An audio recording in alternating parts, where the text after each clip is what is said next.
I made a video about a month ago about a Stasis Titan build, and well, that build has gotten a lot better. Now, fundamentally, this build is going to work the exact same way as the other build, but it is going to take advantage of some of the changes that came with the most recent season, and also take advantage of some new weapons that has some very cool interactions with Stasis. This build is very good for both offense and defense, but I honestly would lean into more of the defensive capabilities of it, unless we are talking strictly about boss DPS. This is going to be one of the easiest and highest DPS builds that you can use on pretty much any boss in the entire game, and I hope you all enjoy it. All right, to jump right into it, this is probably one of the most synergistic builds, so I'm gonna try to explain it as easy as possible for you all because there is a lot going into it. So first things first, let's just start off with our subclass because this is where everything is going to come into play. For aspects, we're going to be running Tectonic Harvest, so when we shatter a stasis crystal, we create a stasis shard. This shard will grant melee energy when picked up by you or your allies. Tectonic Harvest is a crucial part of this build because we're going to be playing into that stasis shard pretty much in the entirety of the build,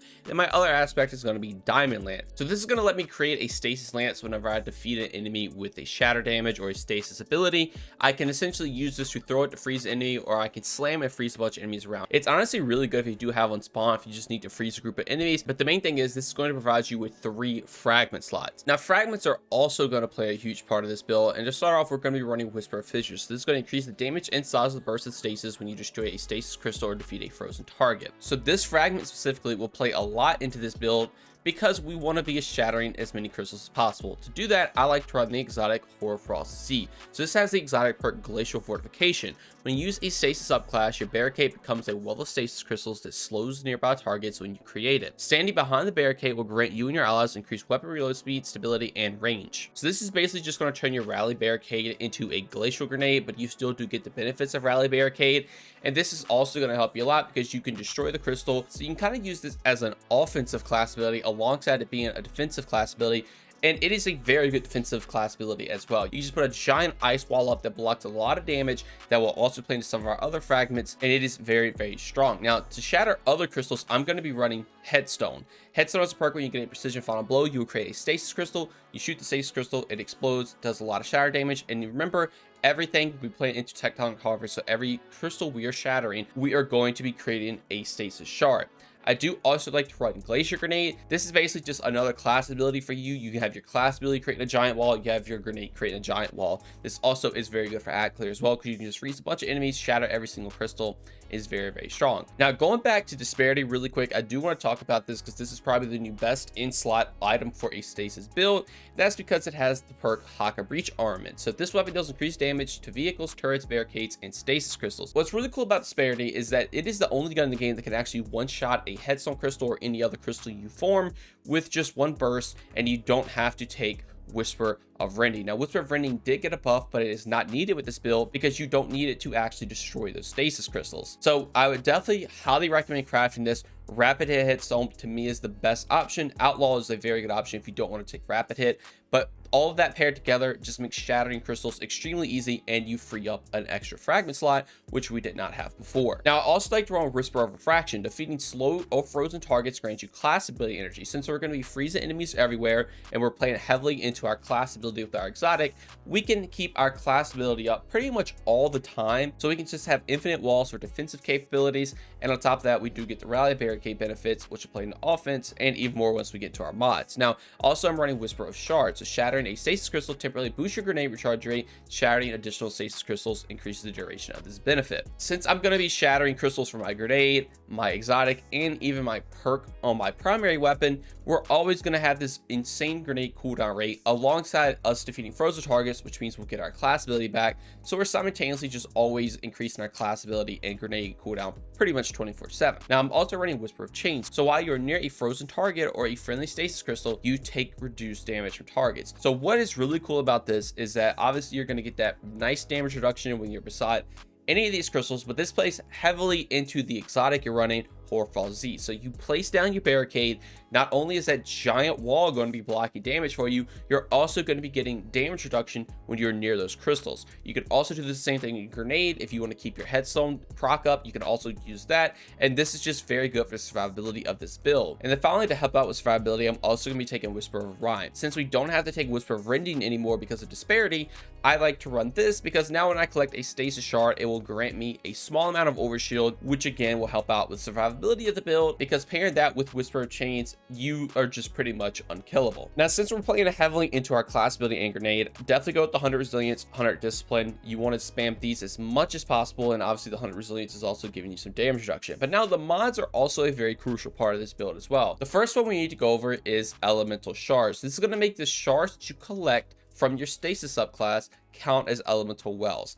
This is going to be very good because this is going to help proc into some of our other mods with things like elemental shards. So when we pick up a elemental well that matches our subclass type, we'll become charge of light. Since our stasis shard is counted as a stasis well, we will get 2 stacks of charge of light when we pick it up. To take advantage of charge of light, we're going to be running higher energy fire. So when we become charge of light, we basically get a damage bonus, which is going to help out a lot in DPS scenarios, but it can also help out from just general play if you're just killing a bunch of adds. But the main one for killing adds is that we're going to be running Font of Might. So when you pick up an elemental well that matches your subclass type, you also get a damage bonus. So since you're always picking up these stasis crystals that count as stasis wells, you have pretty much infinite Font of Might alongside infinite high energy fire 24/7. And if that wasn't enough, we're also going to be taking elemental time dilation. So any elemental well mod that has a time base to it, so things like Font of Might, we get increased times. This basically is going to buff our Font of Might from 10 seconds to 13 seconds, which does help out so you can get another crystal so you can keep reprocking Font of Might over and over again. So ideally what you could do in any boss situation is throw a rally barricade down, shoot a crystal,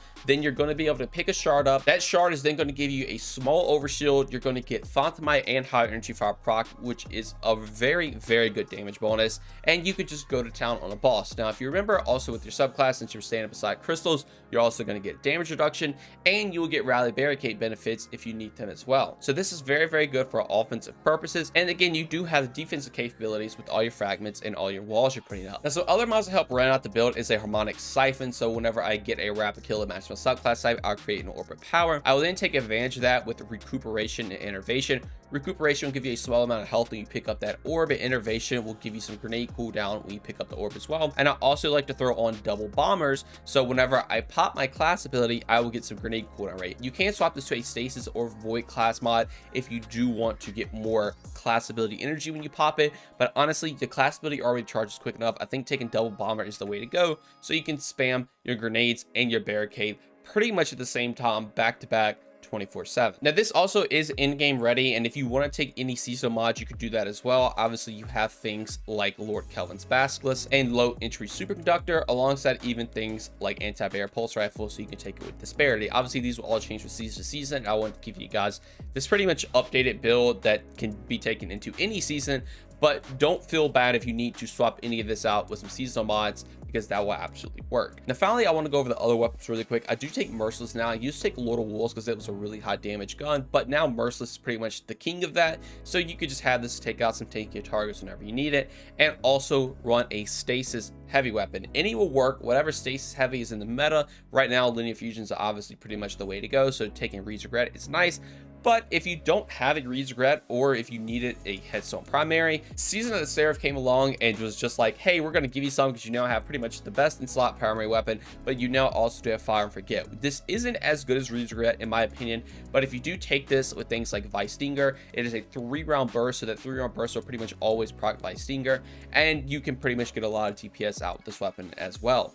I would definitely recommend taking a damage perk like Frenzy or Vorpal and Field Prep in the other column, so you can get more ammo and you will be good to go. But that is pretty much the build. Again, all you do is throw your class ability, throw your grenade, get your headstone procs, get crystals, you're getting damage, you're getting defensive, you're getting overshields, you're getting cooldown, you're getting absolutely anything in the game you can think of over and over again. You can spam these like crazy. It is a super fun build to play. You have some of the highest damage you could do for any boss fight. It is super easy to set up, and I would highly recommend you all give it a try. Be sure to go out and craft Disparity with Headstone and put on Hawk Breach armaments, because it just opens up a lot of potential to this build, and it's very, very fun. But anyway, that's going to do it all for me. I will have a dim link in the description below if you guys would like to check it out. Also, if you enjoy, learn anything new, consider subscribing and drop a like and turn notifications on. Also, if you'd like to join my Discord, follow me on any of my socials, all that will be linked in the description as well. But just know watching this video is way more than enough, and that every single bit of support from you all is truly appreciated. Thank you all so much for watching this one, and have a great day. Peace.